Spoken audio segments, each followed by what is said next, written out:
नमस्कार साहब, 7 बजे में आप सभी दोस्तों का स्वागत है। दोस्तों, कार्यक्रम की शुरुआत हमेशा की तरह मुख्य खबर से करते हैं और आज भी हम बात करने वाले हैं भादरा आसपास की तमाम खबरों की। देश प्रदेश की प्रमुख खबरों की अपडेट, मंडियों के भाव और मौसम के मिजाज की जानकारी इस बुलेटिन में देते हैं, आज भी देंगे। और आज भी हम बात करने वाले हैं जो राजनीतिक घटनाक्रम है वो आज क्या हुए। और आज कई बड़े राजनीतिक घटनाक्रम भी हुए और नेताओं के ताबड़तोड़ जनसंपर्क अभियान जो है उसमें तेजी आई है। चाहे वो बलवान पूनिया हो या संजीव बेनीवाल हो या बजरंग सहारण हो, जो नेता चुनाव लड़ने के लिए ताल ठोक चुके हैं निर्दलीय या किसी पार्टी के बेस पर, वो सारे के सारे अब ताबड़तोड़ जुट चुके हैं, मैदान में आ चुके हैं। हम सभी नेताओं की बात करेंगे, लेकिन आज का सबसे बड़ा भादरा क्षेत्र का राजनीतिक घटनाक्रम क्या रहा, क्योंकि एसपी सिंह जो भाजपा की जो टिकट के दावेदार थे, टिकट उनकी कट चुकी थी, संजीव बेनीवाल को मिल चुकी है और जयदीप डूडी भी, उनके लिए भी अभी तक कयास बाकी है और उनके लिए अभी कुछ सस्पेंस 20 अक्टूबर तक रहने वाला है। पर एसपी सिंह जी ने आज अपना सस्पेंस खत्म कर दिया है। उनके निवास स्थान पर राजस्थान जन चेतना भवन में एक अपने निजी कार्यकर्ताओं की, पारिवारिक सदस्यों की एक बैठक हुई और उस बैठक में एसपी सिंह परिवार से जुड़े, सुरेश चौधरी परिवार से जुड़े, इस बढ़िया परिवार से जुड़े तमाम लोग थे। और उन लोगों ने, जो मुख्य लोग थे, उन्होंने वक्तव्य भी दिया और अपने संबोधन में अपने दिल की बातें भी कही। लेकिन कहीं से भी इन सारे संबोधनों में ये नहीं था कि एसपी सिंह अब बागी होने वाले हैं। वो एसपी सिंह को एक पीड़ा ज़रूर थी और सभी के मन में, दिलो दिमाग में एक पीड़ा होती है और वो पीड़ा टिकट कटने पर सभी को होती है।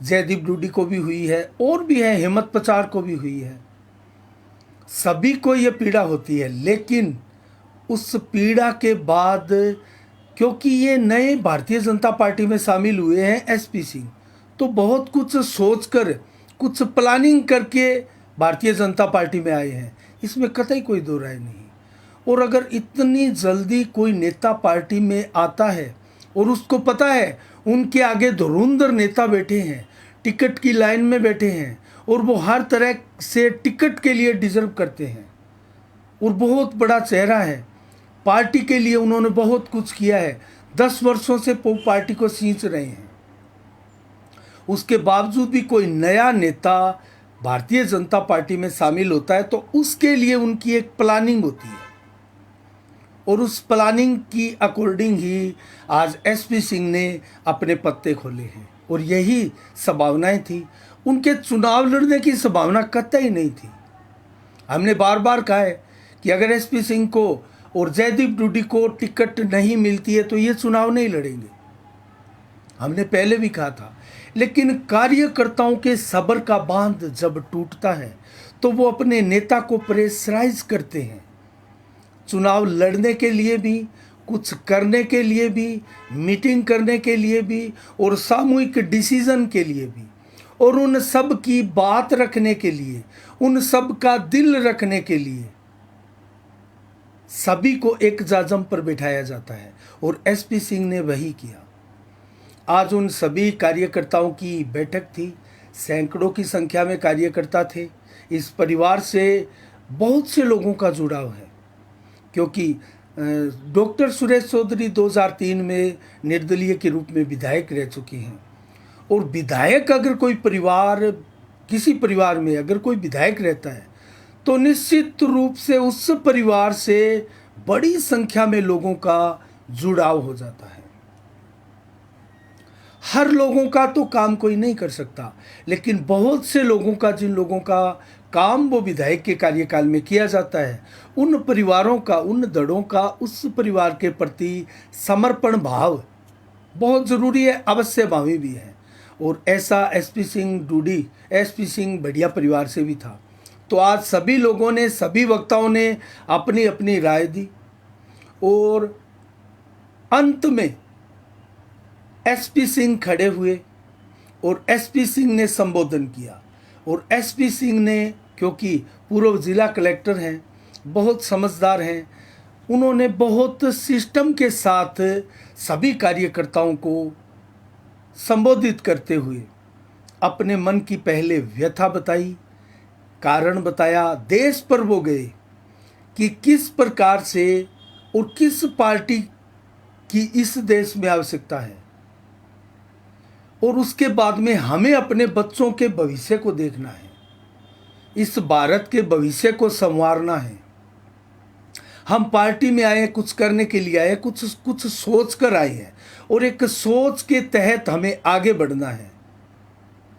और पीएम नरेंद्र मोदी में अटूट विश्वास व्यक्त करते हुए सभी कार्यकर्ताओं से एकजुटता के साथ भारतीय जनता पार्टी में रहकर काम करने की सलाह भी दी, और खुद के लिए कहा कि मेरे लिए कमल का निशान ही उम्मीदवार है। और मैं पहले भी कहता रहा हूँ, और मैंने कई बार कहा है, और व्यक्ति की अगर कोई स्वाभिमानी व्यक्ति है तो उसकी जुबान बहुत मायने रखती है। ये भी एसपी सिंह ने आज कहा, और उन्होंने अपनी जुबान पर जो पार्टी नेताओं को दी होगी और बार बार संबोधनों में इस क्षेत्र की जनता के सामने कहा था, उसके ऊपर कायम रहते हुए आज सर्वसहमति से डिसीजन लिया कि भारतीय जनता पार्टी में ही रहेंगे और कमल का निशान ही उनका उम्मीदवार है, और वो जी जान के साथ पार्टी में रहकर अपना आगे का कार्यक्रम जारी रखेंगे। लेकिन संजीव बेनीवाल, जो कि भारतीय जनता पार्टी का प्रत्याशी बनाए गए हैं, उनका उन्होंने नाम नहीं लिया।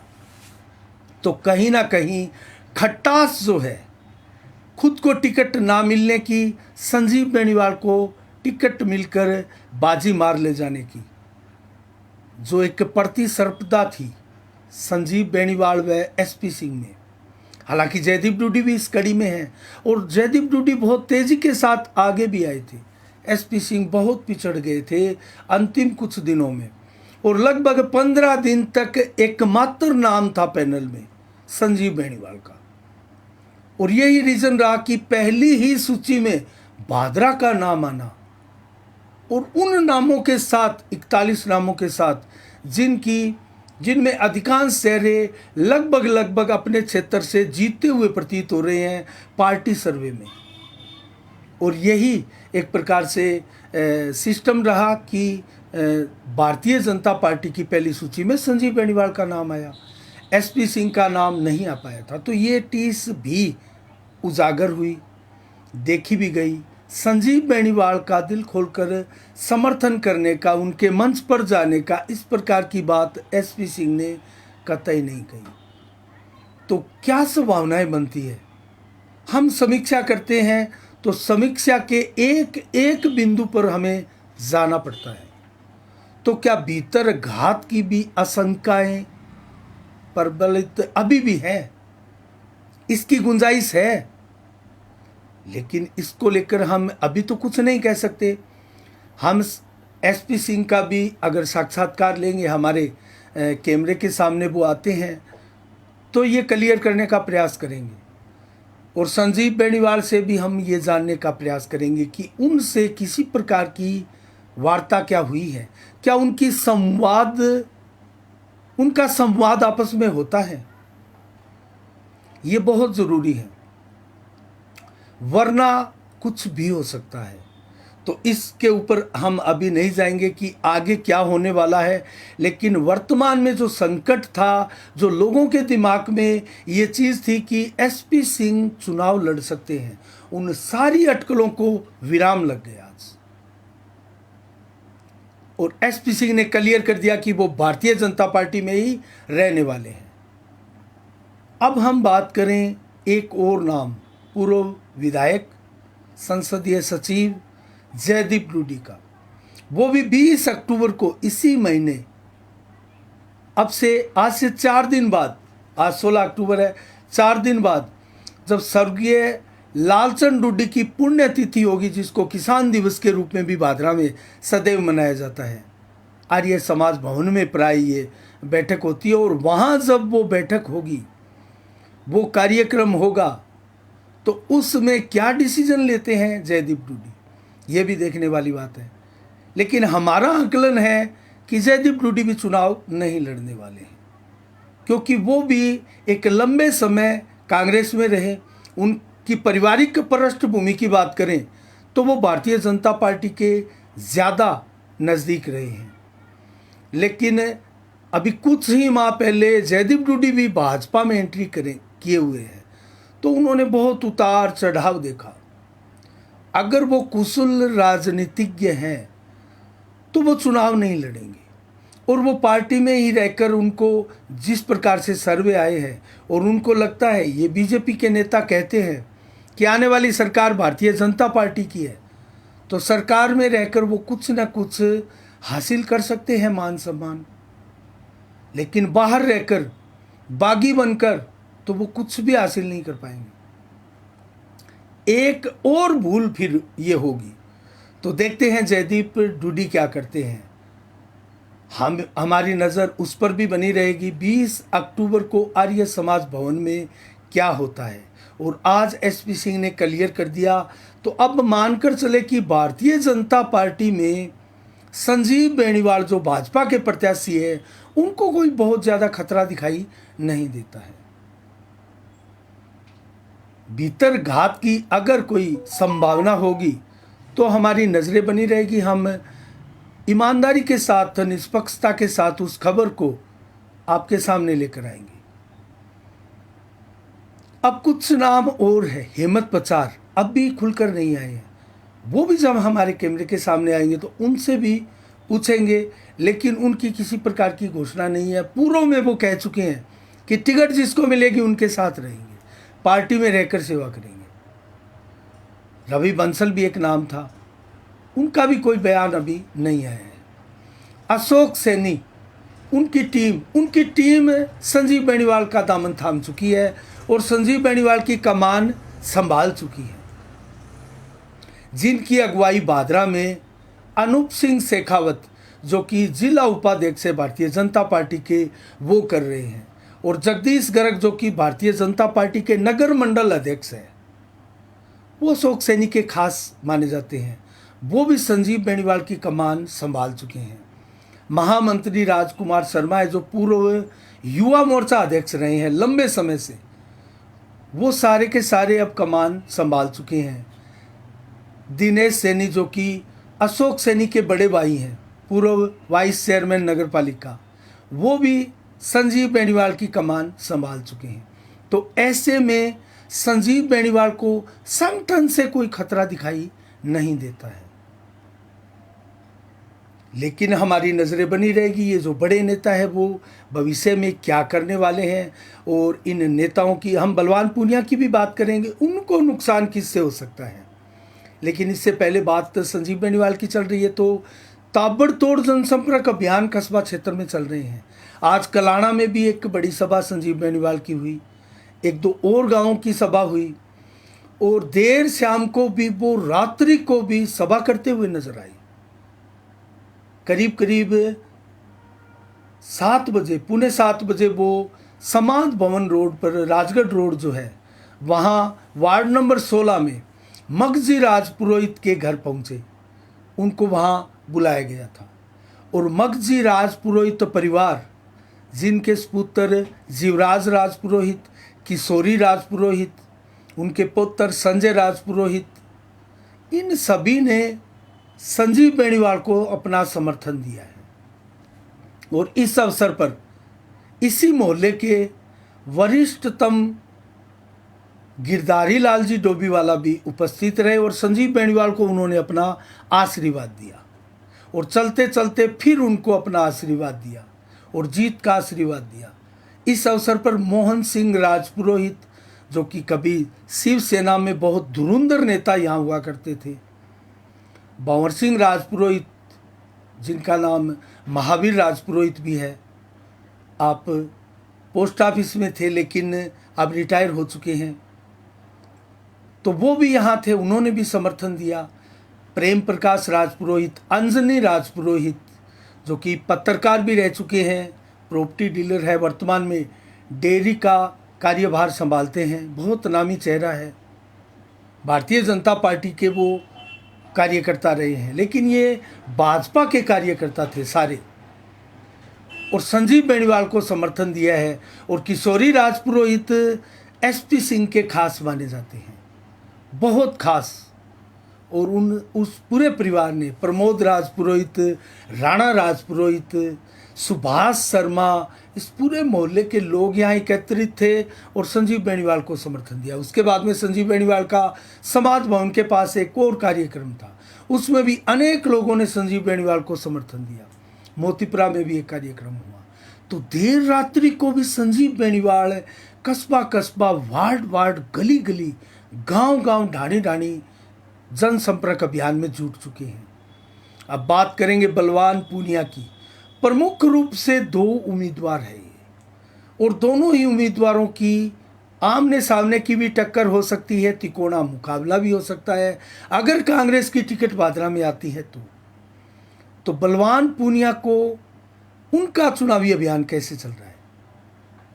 ताबड़तोड़ चुनावी अभियान बलवान पूनिया का भी चल रहा है, वो भी गांव गांव, ढाणी ढाणी और कस्बे के वार्ड वार्ड, गली गली घूम रहे हैं, अच्छी खासी सभाएं कर रहे हैं। लेकिन बलवान पूनिया, क्योंकि एंटी इनकम्बेंसी भी उनका पीछा नहीं छोड़ रही है, हालांकि उनके मुद्दे हमने कल भी बताया था, उनका मुद्दा विकास ही है, लेकिन भादरा क्षेत्र की जनता का भी इतिहास है, विकास के नाम पर वोट बहुत कम मिलते हैं। 2013 में संजीव बेनीवाल विकास की दृष्टि में कतई बुरा चेहरा नहीं थे, शानदार विकास कार्य थे। जरूर 1998 में उनका विकास कार्य नहीं माना गया, उनका ये कार्यकाल खराब माना गया था, लेकिन 2013 का कार्यकाल अच्छा था। उसके बावजूद भी संजीव बेनीवाल को यहाँ से सत्ता गंवानी पड़ी थी, क्योंकि कुछ और फैक्टर्स यहाँ काम कर रहे थे। यहाँ बलवान पूनिया जो है वो लंबे समय से 15 वर्षों से संघर्षशील थे और उनके संघर्ष को जनता ने सर आंखों पर बिठाया। जयदीप टूडी की बहुत बड़ी भूल हुई कि बलवान पूनिया के पाले में वो आगे उनकी बी टीम बनकर रहे, और कहीं ना कहीं बलवान पूनिया की ताकत यहाँ डबल हुई, और यही रीज़न रहा कि 82,000 तक के आंकड़े पर वो पहुँचे। 82,204 वोट उनको मिले, संजीव बेनीवाल को 60,000 के करीब वोट मिले। 22,000 से अधिक वोटों से बलवान पूनिया चुनाव जीते।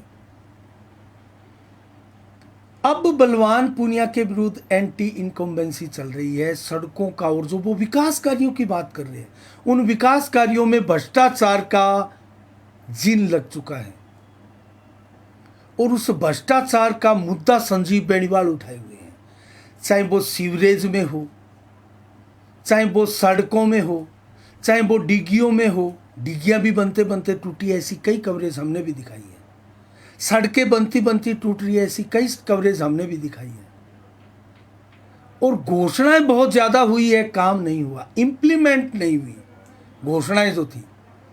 तो ऐसे में बलवान पूनिया को क्या नुकसान हो सकता है एंटी इनकम्बेंसी का, और उनको नुकसान कौन कौन से नेता कर सकते हैं, जैसा संजीव बेनीवाल के लिए मैंने बताया।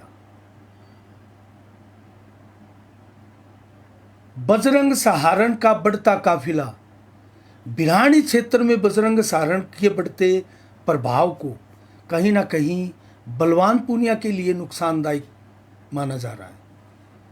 पहले वो संजीव बेनीवाल के लिए ज़्यादा नुकसानदायक बताए जा रहे थे विशेषज्ञों की माने तो, लेकिन जैसे जैसे उनका कारवां आगे बढ़ा और वो 7 पंचायतों से बाहर निकलकर भादरा विधानसभा में घुसे, वो बरानी क्षेत्र में घुसे और फिर इस बिरानी बेल्ट में घुसे हैं, तो कहीं ना कहीं अब बलवान पूनिया के वोट बैंक में बजरंग सहारण की सेध है। नए उम्मीदवार है, फ्रेश उम्मीदवार है, किसान नेता की छवि है।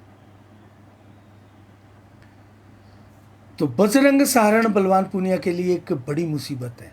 राजेंद्र जलंधरा इसी क्षेत्र से आते हैं, गैर जाट उम्मीदवार है, कुम्हार समाज के उम्मीदवार हैं,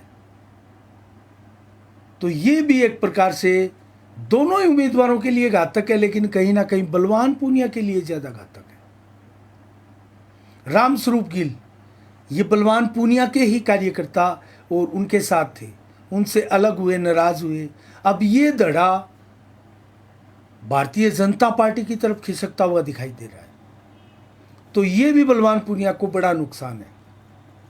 रामनाथ शर्मा कांग्रेस की टिकट मांग रहे हैं, कांग्रेसी माइंड है, और जो कांग्रेसी वोट बैंक होता है वो कहीं ना कहीं भाजपा की तरफ नहीं जाता है, लेकिन वो कन्वर्ट हुआ है माकपा में, और ताल ठोकने की बात कर रहे हैं रामनाथ शर्मा। बसपा की टिकट से भी चुनाव लड़ने की चर्चाएं चल रही है, हर हाल में चुनाव लड़ने की बात की जा रही है। पूर्व तहसीलदार है, बड़ा चेहरा है, विधानसभा में जबरदस्त कैंपेन चलाई हुई है। तो क्या ऐसे में रामनाथ शर्मा भी बलवान पूनिया के लिए मुसीबत है? तो ये नेता नुकसान पहुंचाएंगे निश्चित रूप से। अगर वो कांग्रेस की टिकट यहाँ साइलेंट रखने में कामयाब रहते हैं तो बलवान पूनिया को फायदा होगा, और उसका फायदा ये होगा कि आमने सामने की टक्कर में वो जो हार जीत का गैप है वो कम करने में कामयाब होंगे। जो अभी दिखाई दे रहा है, जो चर्चाओं में है, आगे क्या होने वाला है इसके ऊपर हमारी भी नजरें बनी रहेगी। कौन आगे जाएगा, कौन पीछे रहेगा, किसकी टक्कर होगी, अभी कुछ भी नहीं कहा जा सकता। लेकिन जिस प्रकार से एक विवादित बोल का वीडियो वायरल हो रहा था 3-4 दिन पहले, एक और वीडियो ने बलवान पूनिया की मुसीबत बढ़ा दी है। उस वायरल वीडियो पर तो बलवान पूनिया ने क्षमा याचना कर ली। एक वीडियो भी उनका दोबारा आया क्षमा याचना का कि मेरे इन शब्दों से किसी को ठेस पहुंची है तो मैं क्षमा चाहता हूं, लेकिन मैंने ये शब्द किस परिप्रेक्ष्य में कहे उसके लिए उन्होंने अपना तर्क दिया। अब वो तर्क जनता के गले कितना उतरता है ये एक अलग बात है। लेकिन एक और विवादित बोल, फिसलती जुबान, आखिर भादरा नेताओं की इस फिसलती जुबान अब से नहीं फिसल रही है, काफ़ी लंबे समय से।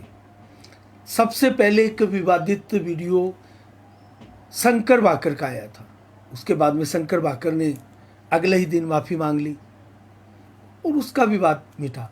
उसके बाद में दारा सिंह सोनी का आया जो कि बलवान पूनिया के हैं, और शंकर भाकर संजीव बेनीवाल के कार्यकर्ता थे, तो कंपटीशन सा हुआ। उसके बाद में एक प्रकार से बढ़त बना ली बलवान पूनिया के उम्मीदवारों ने, बलवान पूनिया के समर्थकों ने। एक के बाद एक कई ऐसे मौके आए जिन पर विवादित बोल बोले गए और फिर माफ़ी भी मांगी गई। स्वयं बलवान पूनिया ने भी श्योरी फील की।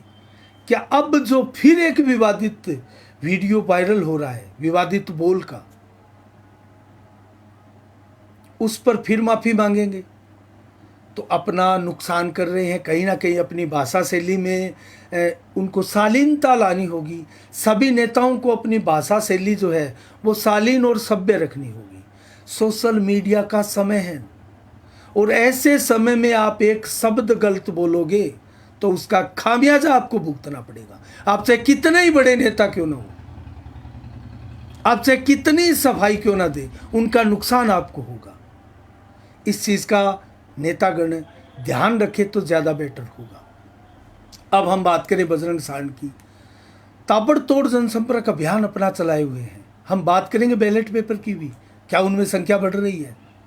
बजरंग सारण अपने गोगामेडी पैतृक गांव में आज जनसंपर्क अभियान चलाते हुए दिखाई दिए, और ताबड़तोड़ जुट चुके हैं वो भी अब मैदान में। इसके अलावा राजेंद्र जलंधरा लगातार लगे हैं। आम आदमी पार्टी से महंत रूपनाथ ताबड़तोड़ अभियान चलाए हुए हैं। वार्ड वार्ड, गांव गांव सभा, नुक्कड़ सभा कर रहे हैं। तो ऐसे में नेताओं का ये अभियान क्या रंग लाएगा? 25 नवंबर को मतदान है, 3 दिसंबर को मतगणना है। क्या होगा रिजल्ट, किस दिशा में जा रहा है किसका चुनाव, इसके ऊपर साफ संदेश भारत की बारीकी से नजरें बनी रहेगी। और इसके अलावा अगर बात करें क्षेत्र में मुद्दों की, मुद्दे ज़रूर बढ़ रहे हैं, लेकिन कौन नेता किस मुद्दे को कितनी सफलता के साथ लेकर आगे बढ़ रहे हैं यहाँ एक चीज़ समझी जाती है और समझी जा सकती है नेताओं की गहराई से। बलवान पूनिया विकास के मुद्दे को लेकर आगे बढ़ रहे हैं। संजीव बेनीवाल भ्रष्टाचार और विकास में हुए भारी भ्रष्टाचार, अनियमितता, लापरवाही और डीजल माफिया, भू माफिया, चिट्टा माफिया, नशा प्रवृत्ति, कानून व्यवस्था, खारा पानी, गंदा पानी, सीवरेज का मिलावट का गंदा पानी, इन सारे मुद्दों को लेकर, सिंचाई पानी के आदि मुद्दों को लेकर आगे बढ़ रहे हैं। एक साथ संजीव बेनीवाल 10-12 मुद्दों को लेकर आगे बढ़ रहे हैं। अगर बलवान पूनिया की यहाँ अनुभवहीनता इसलिए दिखाई देती है कि एकमात्र और मात्र वो विकास के मुद्दे को लेकर आगे बढ़ रहे हैं, सरपट दौड़ते जा रहे हैं। अगर विकास के मुद्दे की हवा निकल गई तो धड़ाम से उनको आने से कोई नहीं रोक सकता। संजीव बेनीवाल अपने साथ 10-10, 12-12 मुद्दों को लेकर चल रहे हैं। वो अपने संबोधनों में हर उन मुद्दों का जिक्र करते हैं जो लोगों की कहीं ना कहीं व्यापक जन समस्याएं हैं, गंभीर जन समस्याएं। आज़ादी के बाद मूलभूत सुविधाओं से जूझ रहा है भादरा कस्बा, भादरा विधानसभा। बड़ी अचरज की बात होती है, हम कौन सी दुनिया में जी रहे हैं? आधुनिकतम युग में जी रहे हैं। नई टेक्नोलॉजी, भारत चांद तक जा पहुंचा है। चंद्रयान 3 सफलतापूर्वक पूरे विश्व में डंका बजा चुका है। ऐसे में भादरा के क्षेत्र के लोग बिजली, पानी जैसी मूलभूत सुविधाओं से जूझ रहे हैं। गटर का गंदा पानी पीने को मजबूर हो रहे हैं। कैसे माना जाए कि विकास हो रहा है? अगर इस विकास की हवा निकल गई तो बहुत उतार चढ़ाव वाले यहाँ समीकरण आपको देखने को मिल सकते हैं दोस्तों। लेकिन मैं बात करूं संजीव बेनीवाल की, तो ये बराबर इन मुद्दों को लेकर चल रहे हैं। बजरंग सारण की बात करें तो बराबर इन मुद्दों को लेकर चल रहे हैं। वो किसानों के ऊपर हालांकि ज़्यादा फोकस रख रहे हैं, लेकिन वो सिंचाई पानी, वो सीवरेज के गंदे पानी, सीवरेज की भी वो बात करते हैं, वो फसल बीमा क्लेम की भी बात करते हैं, और वो भ्रष्टाचार की भी बात करते हैं, और वो चिट्टा, नशा, शराब, अवैध शराब और हत्या, ब्लाइंड मर्डर जितने हुए हैं उनकी भी बातें कर रहे हैं। और संजीव बेनीवाल भी इन मुद्दों को छोड़ नहीं रहे।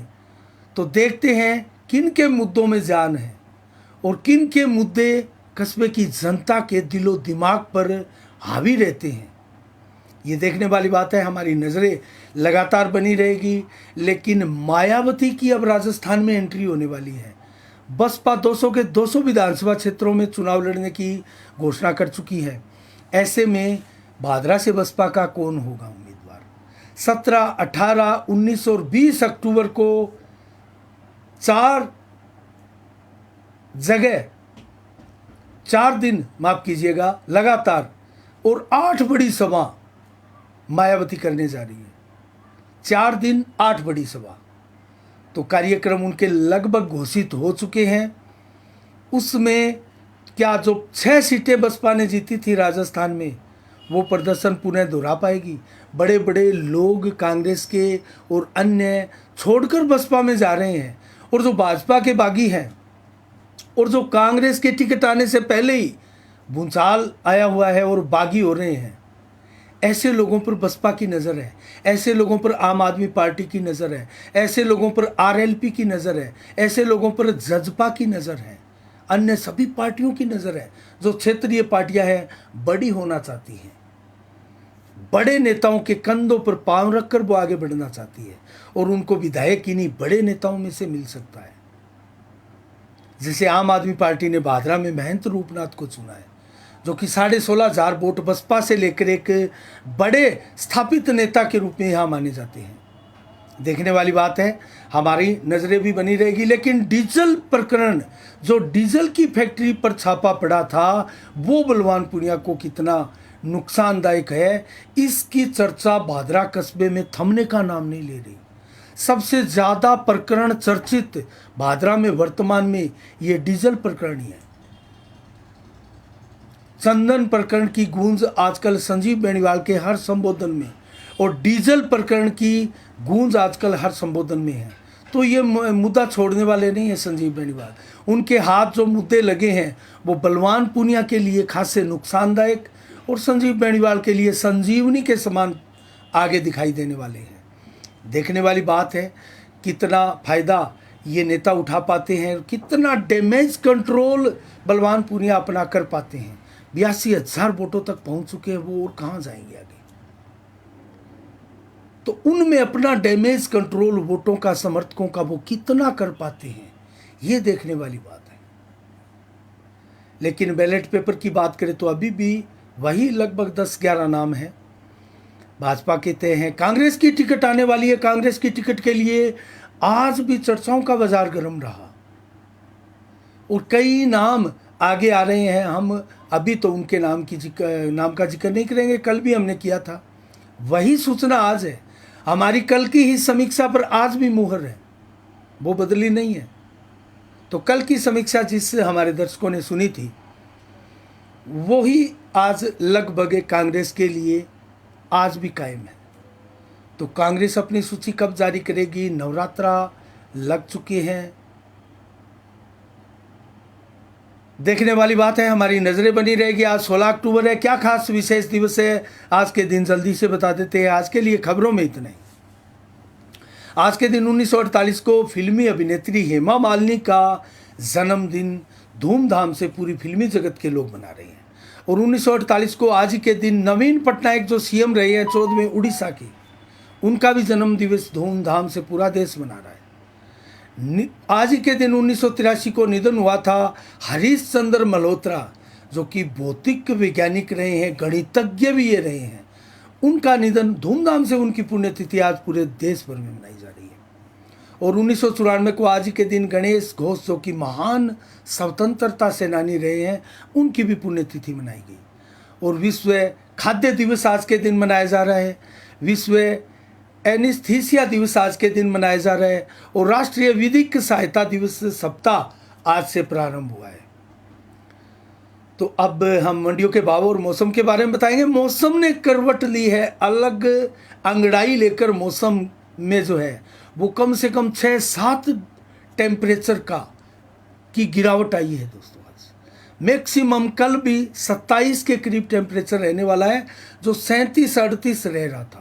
तो करीब करीब 10 से अधिक की गिरावट आ चुकी है टेम्परेचर में। तो इतनी डिग्री की गिरावट, एकाएक ठंड का एहसास आपको होगा। और देर शाम, और अगर अर्ली इन द मॉर्निंग, सुबह सुबह आप निकलते हैं तो आपको गर्म कपड़ा पहनकर निकलने की आवश्यकता महसूस होगी। तो आज मौसम की बताएं तो 16 अक्टूबर को 22 से 25 डिग्री टेम्परेचर दिन भर रहा है, मात्र 25 डिग्री। और 18 से 36 किलोमीटर की तूफानी हवाएं चली आज। और इसके अलावा 90 से 100% बादल अलग अलग हिस्सों में छाए रहे। 5.4 mm बरसात की भी चेतावनी थी मौसम विभाग की। हल्की बूंदाबांदी कहीं आसपास जरूर हुई, बड़ी बरसात नहीं सुनी गई। लेकिन हाँ, सावादी कई क्षेत्रों में भारी ओलावृष्टि जरूर सुनी गई। और ओलावृष्टि के चलते ही हमारे आसपास ये जो ठंडक वातावरण में आई है वो हुई है। कल 17 अक्टूबर को कैसा रहेगा मौसम का मिजाज?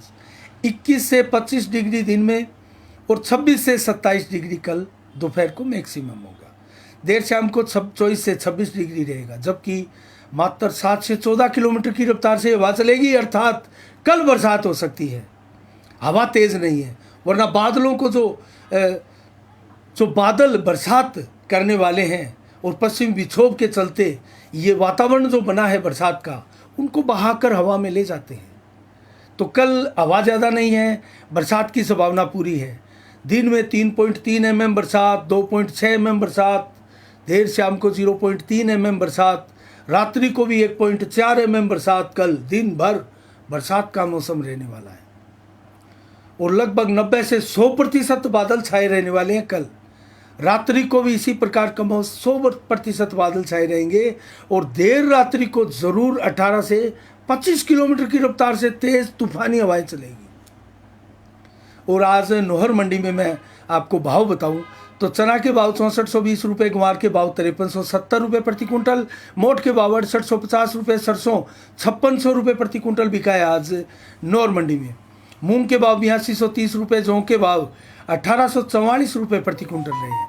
गेहूं 2501 रुपया, बाजरा 2133 रुपया प्रति कुंटल बिका है, जबकि अरंडी बिकी है 5780, नरमा बिका है 6900 रुपये और कपास बिकी है 8100 रुपये प्रति कुंटल। आज की मंडी के भाव।